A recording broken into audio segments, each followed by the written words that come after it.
Now, there are really three known effects that laser light has when it interacts with tissue. The first and the best of those effects, the ones that we really like the best, is a photochemical effect. And this is what we saw when we watched Star Trek in the past, where Scotty would pull out his laser and shoot someone and they would disappear. Now what's happening with this, as the ultraviolet light pulse hits the tissue, it actually causes disruption of molecular bonds. Each pulse, we give up to 80 pulses per second, but each pulse is of 125 nanoseconds, and it fractures billions of these molecular bonds. This really creates debris that we don't measure in millimeters or microns, but it's actually molecular debris. So this is very much the cleanest of all the effects.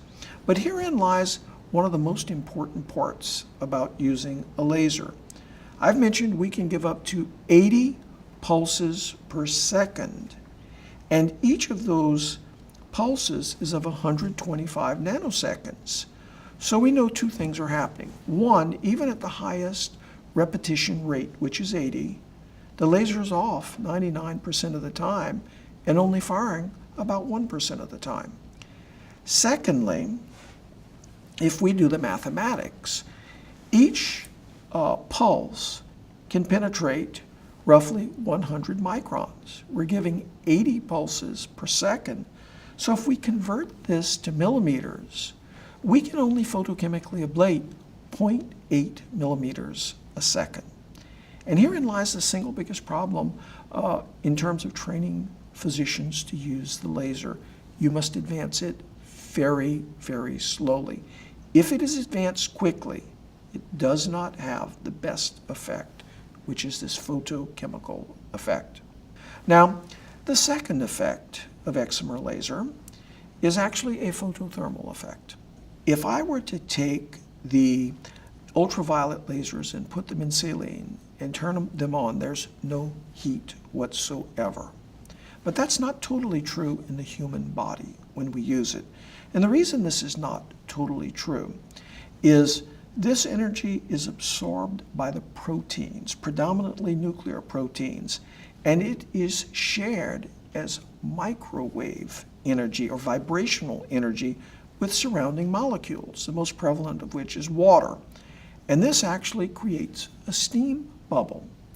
And so you can say, well, gee whiz, this isn't cool because steam is very hot. If I put my finger over steam, it burns.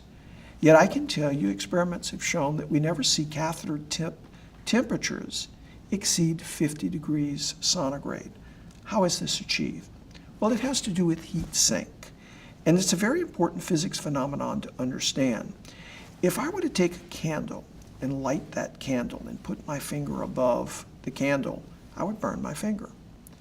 But if I were to light that same candle and rapidly run my finger across, I could do this all day long and I would not burn my finger. The reason is the heat is not having a chance to concentrate itself. And that's why we cannot measure very high temperatures at the catheter tip. So if we were giving this as constant energy, we would achieve temperatures of 100 degrees centigrade, which is very hot. That's boiling. But because the laser is pulsing on and is off 99% of the time, it's exactly analogous to flicking your finger across the flame of the candle very, very quickly, much more quickly than we could easily flick our fingers. Therefore, we do not have this heat effect.